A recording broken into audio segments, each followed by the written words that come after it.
Good evening. Welcome to another segment of my Tell Like It Is radio podcast. I'm your host, Ro Clark, and I want to discuss the NBA trade deadline and what's going on right now. So, the first thing I want to touch on is Los Angeles. It's like, what the hell are you doing? What the hell are you doing? So, now I've been sitting back and I've been just trying to let everything play out, just wait until, the shot clock and the days just went down to a little bit, less under 24 hours, and we're pretty much at that time. A couple deals have been made. I love the Philadelphia and the Clippers trade. Philly got Babon, and they got Tobias Harris, and Tobias Harris is very underrated player. He had a great year, great season with Clippers, great success with them. Unfortunately, he just weren't what they needed, what they're looking for. Didn't want a part of their future. Obviously, well, Philly will take him. I think he'll fit in well with our system. And yes, I'm a Sixers fan. He'll fit in well with the system. The Philly fans and the team, the staff are very welcoming. I was surprised how acquainted Jimmy Butler became. He fed in very well. The Sixers closing out. There's nothing going on in the locker rooms, no problems. Everyone seemed happy. It's the winning spirits, winning energy. And they gave us Harris, a guy who's going to come in. He's going to be a silent assassin, flirt with a triple-double maybe. And he's a good size, 6'8", 250 maybe, 240. All-around player, comes in, do his job. Don't really need a spotlight. Don't care about having the ball. Great IQ. So I like this. A lot of people are like, well, Sixers gave up too much for this guy. Okay, well, he can fit in. Everyone who the Sixers gave up, shooting, defending, whatever, rebounding, Tobias Harris will pick up. All that lack, he'll pick up.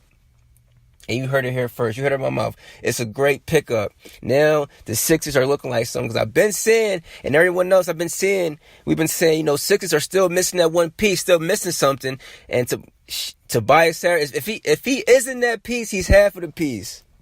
I like the pickup. Porzingis wants a trade. He got traded dollars. It seemed like New York was like, where do you want to go? We can make it happen. And they did it peacefully. It is what it is. New York wants to tank, obviously, made for Zion, RJ Barrett. Who else is coming out? They want to tank. Porzingis don't want to be a part of that. He wants to win. Or he wants to go play with Dirk. He's a big Dirk fan. Him and Luka are buddies.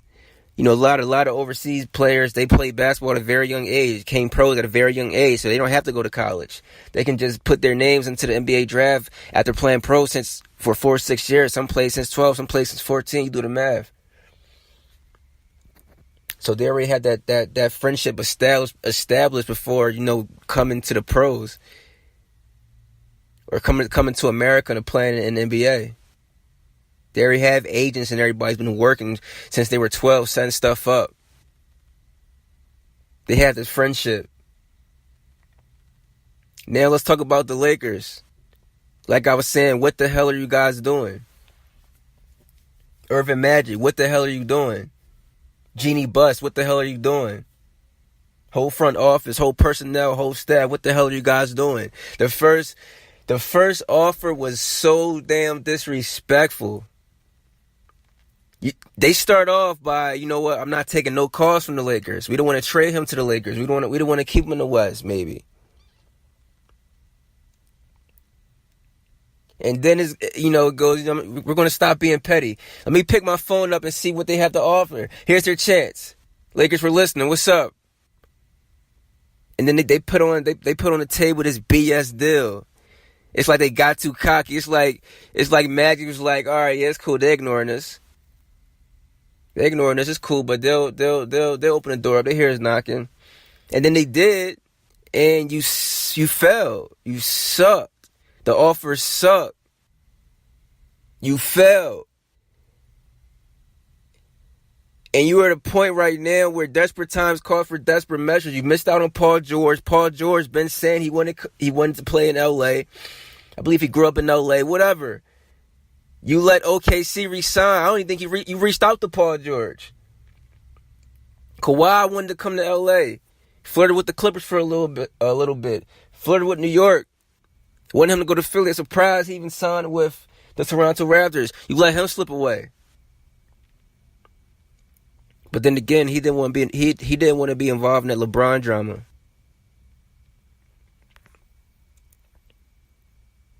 And then this AD trade, it's like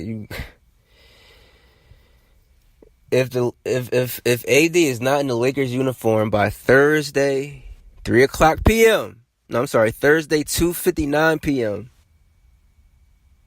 Then the season is done. It's damn near seem like it's done. You're in ninth place. You're not in the East, you're in the West. Being in ninth place in the East and being in ninth place in the West are two totally different things. You guys just failed.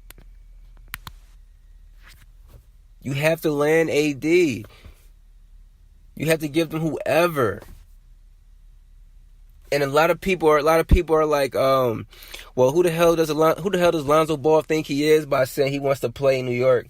He wants to go to Chicago. He doesn't want to go to he doesn't want to go to New Orleans. Well, if you think about it, his dad is a businessman. What he can't sell no big baller brands in New Orleans. Ain't nobody in New Orleans gonna buy no big baller brand sneakers. Lonzo's not gonna get to the Pelicans and average 30. That's the only way that people are gonna sit here and buy these big baller brand sneakers. And it's a small market. He needs to go to New York. Meet some of these designers, sneaker designers, shoe connects, fashion designers. He needs to go to Chicago, do the same thing.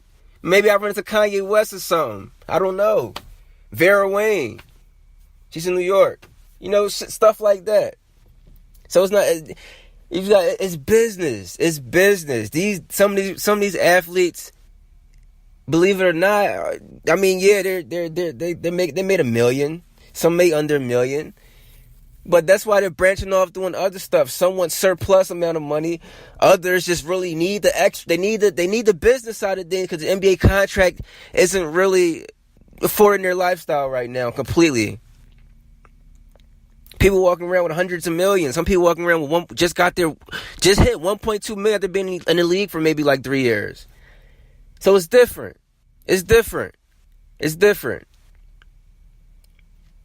Guys, thanks for listening. Tell me what you think. I'm on iTunes, podcasts, on the app or whatever. Type in Tell Like It Is PC. Ro Clark. Subscribe, share, comment, like. Give me feedback. Let me know what you guys like. What you guys think. What's going on? Is it over for the Lakers? Did LeBron go to... Did he leave a bad situation to go to a worse situation? Like, was this just a free not even a free trial era? Just we're gonna try this out for this 1 year, see how far I can go, and then we will make moves in the offseason possibly. See where I can land. Because I just don't believe that he went to LA this 1 year just to lay down.